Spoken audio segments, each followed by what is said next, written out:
eu orei a Deus e tive um momento de forte quebrantamento diante de Deus. Falei: Senhor,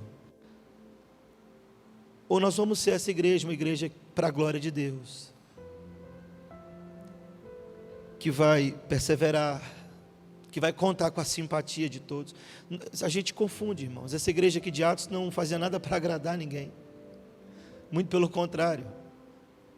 A mensagem deles era uma mensagem um tanto quanto agressiva para se pregar e pior para receber, porque quando você ingressava na família cristã, na igreja de Atos, na primeira igreja, muitos sabiam o que ia acontecer. Possivelmente seus bens iam ser confiscados, você ia ser perseguido, possivelmente você ia ter que migrar de um lugar para o outro, possivelmente você ia perder suas propriedades, ou talvez até a sua vida. A prova disso é que de todos os apóstolos, dos 12 foram martirizados.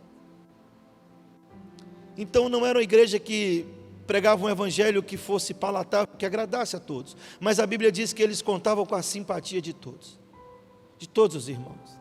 Todos que cercavam aquela igreja percebiam um povo singelo de coração, um povo humilde de espírito, um povo manso.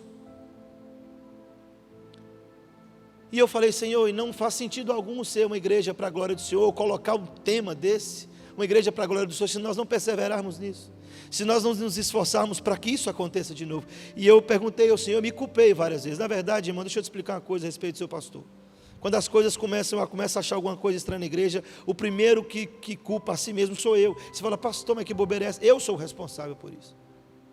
Eu sou responsável pelo crescimento espiritual seu e da sua família. Deus incumbiu a mim a missão de me afadigar na palavra e ensinar para você todo o reino de Deus, todo o evangelho, toda a verdade de Deus, mesmo que isso às vezes tenha que ofender você ou a sua casa, mesmo que talvez eu seja mal compreendido pela sua família, mesmo que talvez tudo que você construiu durante alguns anos seja desconstruído por uma palavra dura que eu tenho que te dar. Mas eu fiz um compromisso com Deus de não negligenciar nenhum trecho das Escrituras a fim de ensinar você, porque afinal de contas eu não quero que você lembre do pastor Júnior, eu não quero que você passe e depois fale assim: aqui foi um pastor. Eu quero que você lembre sempre da palavra de Deus e que ela seja plantada no seu coração. Por isso pouco me importa esse lugar aqui, esse espaço aqui, essa posição aqui nunca vai ser minha ou de nenhum outro pastor. Existe um dono desse lugar, Ele é o dono da igreja, Ele é o dono da noiva, Ele é o dono da sua vida, Ele é o dono da sua casa. Foi Ele que morreu por você. A minha função enquanto pastor é ser fiel a Ele o máximo que eu puder para te ensinar toda a verdade de Deus. E eu comecei a pedir a Deus, falei: Deus, cadê essa igreja? Eu preciso que essa igreja volte a viver assim, contando com a simpatia de todo o povo, e com singeleza de coração, partindo o pão, e o Senhor acrescentando os que vão sendo salvos. E o Senhor vai acrescentando dia após dia pessoas a essa família. Nós não estamos aqui para ser uma melhor igreja do que nenhuma outra aqui em Maceió. Esse não é o propósito do nosso coração. Se Deus trouxe você para cá, se você tem migrado de outra igreja, outra denominação, por qualquer que seja a razão, talvez distância, talvez decepção ou qualquer outra coisa, eu quero que você entenda uma coisa: o nosso maior desafio aqui é ser uma igreja para a glória de Deus, e uma igreja para a glória de Deus não dá espaço para homem aparecer. Logo, o nome do pastor e a pessoa do pastor é o que menos importa nesse lugar. É por isso que eu não fico tão abalado. Renata até assusta, fala: filho, parece que você ficou insensível. Eu falei: não fico abalado quando as pessoas me ofendem mais, porque não diz a meu respeito, e nunca foi a meu respeito. Eu não sou dono de nada. Se o meu Senhor não se sentiu ofendido, quem sou eu para me sentir? E a menos que a gente tenha o mesmo sentimento que houve em Cristo, nós não seremos uma igreja para a glória de Deus. Mas qual então é o desafio de uma igreja para a glória de Deus? Eu quero pensar talvez no maior de todos eles, o mais difícil de ser. Você vai perceber que na maioria das vezes nós paramos a nossa caminhada, ou baixamos a guarda, ou deixamos de avançar, ou talvez migramos de um lugar para o outro. Preste atenção, meu irmão, quero te falar, você que está vindo para cá, com muita alegria nós queremos receber você, mas nós não queremos que você mude apenas de igreja, mas sobretudo mudar de vida. Mudar de igreja não resolve se você não mudar de vida. E a menos que nós entendamos o que nós vamos estudar aqui, meditar nessa noite, que é o maior de todos os desafios, mas eu acredito que é a maior marca de uma igreja que vive para a glória de Deus. A maior marca de uma igreja, porque a Bíblia vai dizer que nós vamos ser conhecidos por isso. Então preste atenção. E me perdoe se eu ficar um pouco emocionado, mas é porque eu lutei tanto pensando sobre essa igreja. Pensando sobre o que um dia, espontaneamente, um moço que viaja várias igrejas no Brasil e prega em vários lugares do Brasil, chegou na nossa igreja de maneira tão natural, falou assim: vocês têm isso. Não sei se ele vindo hoje, ele sentiria a mesma coisa. Mas naquele dia eu agradeci a Deus e louvei a Deus, falei: Senhor, será que é possível? Porque muitas igrejas fazem esse discurso.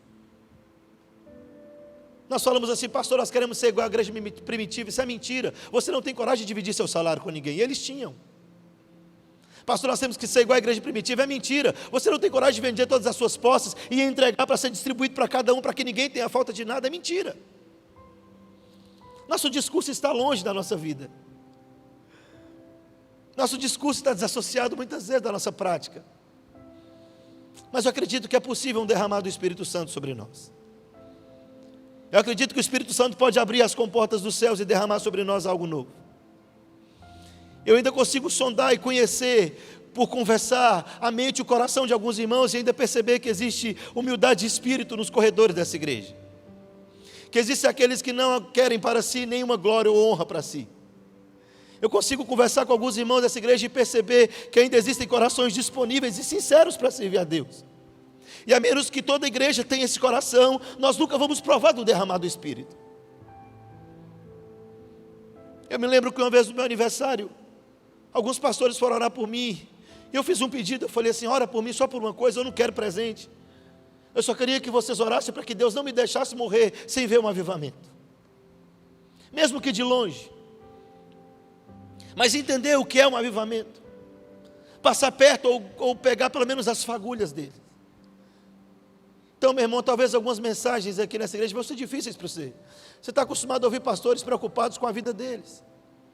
Ou preocupado com o que vai entrar na igreja, o que a igreja vai arrecadar. Ou preocupado com se chegou mais alguém que possa contribuir. Ou preocupado em dar cargo para alguém para que ele possa ficar na igreja. E uma série de motivações. Pastores estrategistas, eu quero te dizer, meu irmão, não existe nenhuma estratégia nessa igreja. Um certo pastor veio aqui nos visitar e ele falou: pastor, eu preciso conversar com o senhor. Eu falei: pode falar. E ele me chamou no canto e falou assim: qual é o segredo? Eu já estou há alguns anos na minha igreja e ela não avança, ela não cresce. O que o senhor está fazendo? Qual é o método que o senhor está usando? Passa para mim. Eu falei: meu irmão, há muitos anos atrás, antes de ser pastor, eu li um livro e um moço escreveu e disse: Deus não unge métodos. E nunca mais eu pensei em método algum. Deus não unge métodos. Deus unge homens e mulheres que oram. E eu também entendi. Então quando algum pastor vem me perguntar o que é que eu tenho feito, eu fico constrangido, porque eu falo: eu não tenho feito nada. Eu apenas oro, peço a Deus para ser fiel na palavra dele. E incentivo os irmãos que estão à minha volta a trabalharem, mesmo que às vezes duramente, mas eu incentivo. Então desculpa se essa igreja por alguma forma vai decepcionar você. Nós não temos intenção de ser uma igreja que vai trazer todo tipo de aparato a fim de que seja uma igreja atraente para você. Nós queremos que essa igreja conte sim com a simpatia de todos, mas nós não queremos mudar o evangelho que tem que ser pregado.